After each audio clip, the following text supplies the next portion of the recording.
Grand Archive's answer to EDH is finally here, only that Timmy doesn't have a gun in the shape of a board wipe, and you don't have to answer the question, will you pay the 1 every time you activate a card. Hey, I'm Murgledew, and today I want to go through everything that was discussed about Pantheon during the holiday stream, everything from the presentation, as well as what I believe is a lot of really good information that Silidar said somewhat under his breath during the question and answer part. So all this information distilled down into one video, and some of this information I bet even some of the most astute Grand Archive players missed. So what is Pantheon? Pantheon is the upcoming multiplayer format that releases alongside Radiant Origins on April 3rd. But you probably already knew that. So let's start talking about how to build a Pantheon deck. Pantheon deck, just like a normal deck, will have 12 material deck cards in it, and it will also have a 60 card deck. However, this time it will be singleton, so you can only have one copy of a card within that 60 card main deck. And then it gets a little spicy, because we're going to have 2 boon cards, a lesser boon and a greater boon. And some example of boons, I can provide some on the screen.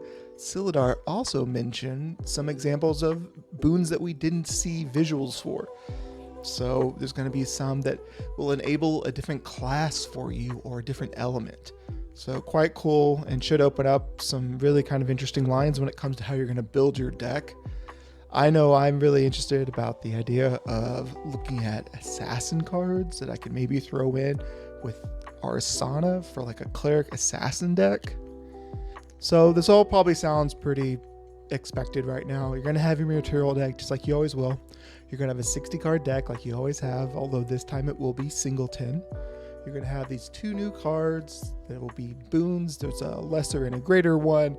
And what's nice too is that they're starting with a ban list that is nothing banned. So every card that's currently legal as a card you could play in 1 versus 1 constructed Grand Archive, all those cards will be available, even ones that are currently banned, your Icebound Slams, your Swords of Avarice, your Rile of the Abyss.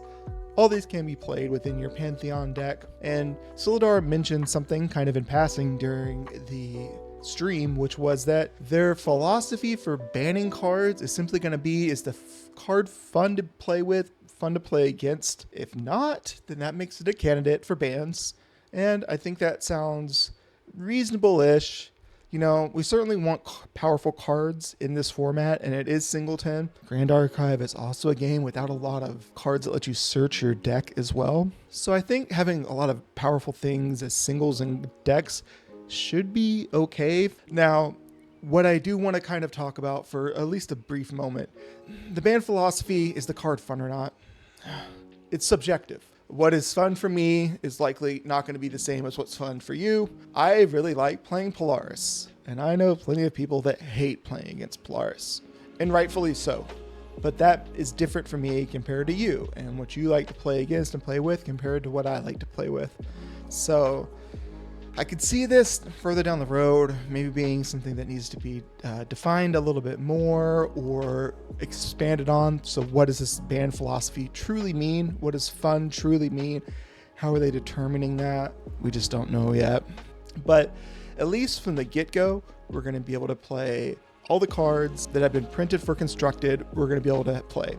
Now, what was asked during the Q&A that I think was worth covering is that the cards that have been printed previously for draft only, and they have the draft flag in the corner at the bottom, those will not be eligible. Those will not be legal for you to play within a Pantheon deck. Now let's talk about the pre-constructed decks, because I think these are quite exciting. So we're going to have 4 of them at release. We're going to have Lorraine, Xander, Arsana, and Kongming, and these are going to be probably what you expect. Pre-constructed decks with a 60 card main deck and a 12 card material deck. It's also going to include 1 lesser boon and 1 greater boon. Now the MSRP for them is reasonable, and if you think back, for those that have played Magic the Gathering and are familiar with EDH or Commander, their pre-constructed decks back in the day cost $40.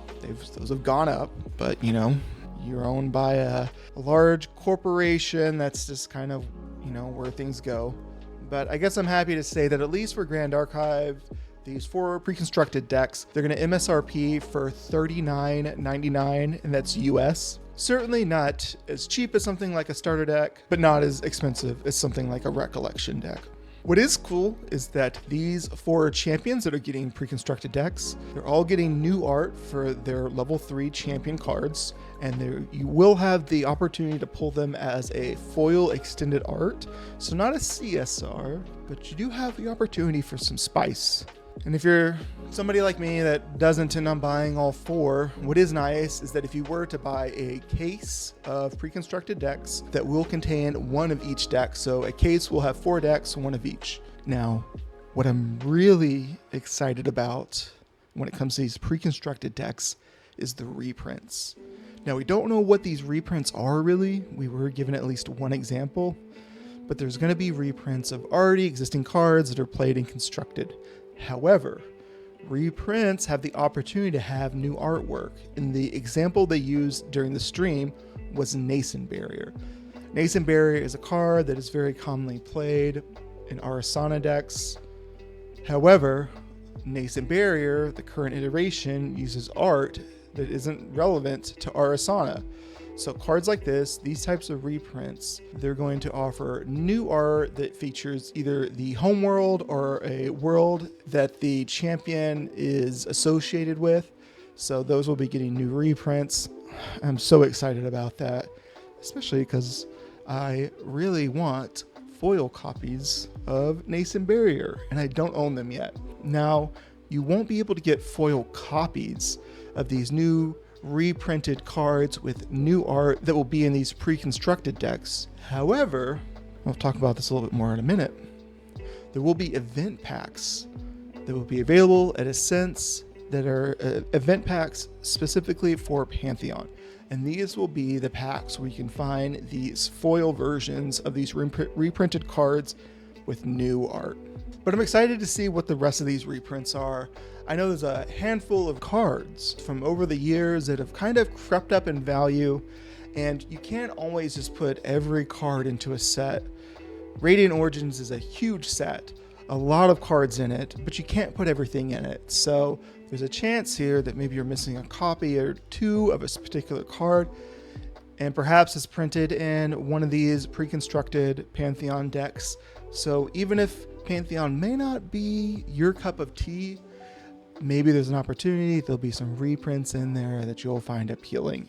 Now, I've talked about what Pantheon is, how to play it, the ban list, ban philosophy, told you about the pre-constructed decks, but let's talk about actually when you can start playing it. Well, Pantheon will be available at Ascent Los Angeles, which is happening March 21st and 22nd of 2026. And if those people that heard me at the beginning, you probably heard me say that Pantheon is releasing April 3rd. That means that those who get to attend Ascent Los Angeles will have an opportunity to play Pantheon a little bit early. Now, what's Pantheon gonna look like once you get to Ascent Los Angeles or at Ascents in the future? Pantheon will be handled as on-demand pods, so you can go up as an individual, or if you have another player or players that you want to play Pantheon with, you can go ahead and go over during the ascent and ask to be placed into a pod, and these pods are going to be on demand. What's nice about this is, let's say you're somebody like me who's probably going to scrub out really early in your pod because I build decks that are just always a little too ambitious. If I lose early and the game continues to go on, I'm under no obligation to continue to sit there and wait for that current pod to finish their game. I can go ahead and pack my stuff up, go over there and sign up for the next pod, and then get placed into that one. What is smart too, and I'm really glad they're doing this, is that they're going to, at least at Ascents, be thoughtful as to how they are pairing people together.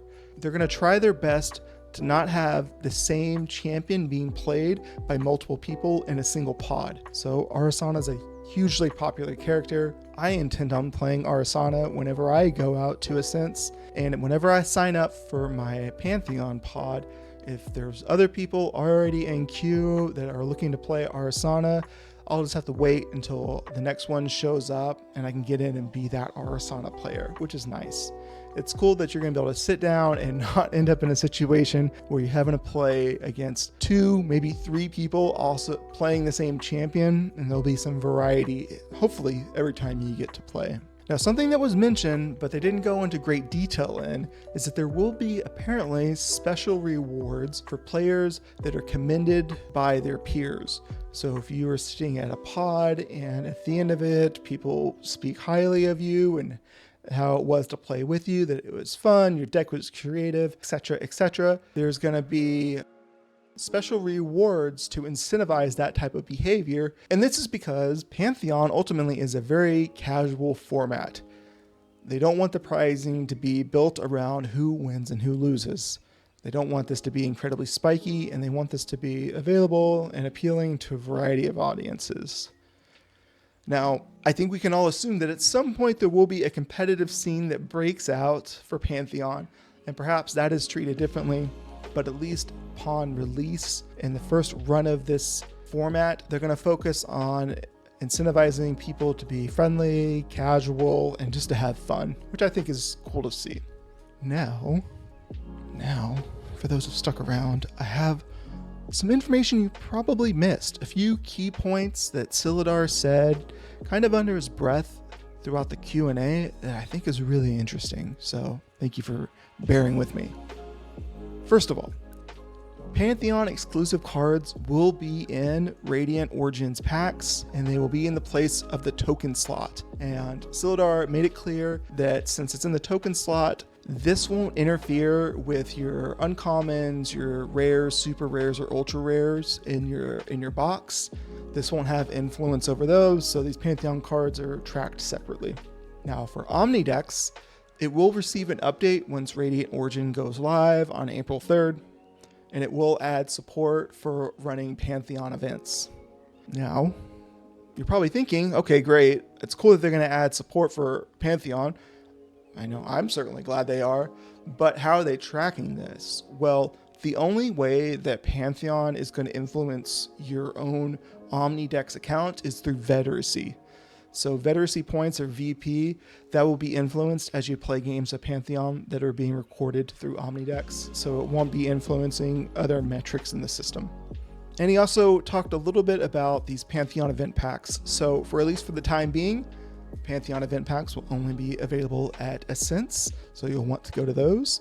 And these event packs will include an opportunity to pull foil versions of the Boons, Pantheon exclusive cards as well. So if you're going to be big on Pantheon, like I know I am, I'm going to be probably grinding out a lot of these pods, because I am definitely going to want to get some of these cards in foil, especially the Boons. And that's basically it. That is everything mentioned throughout the entire holiday stream when it comes to Pantheon. Everything that was brought up during the presentation, and also all those little nuggets that Silidar provided throughout the Q&A as well. So everything kind of in one shorter video. And I hope you enjoyed watching it.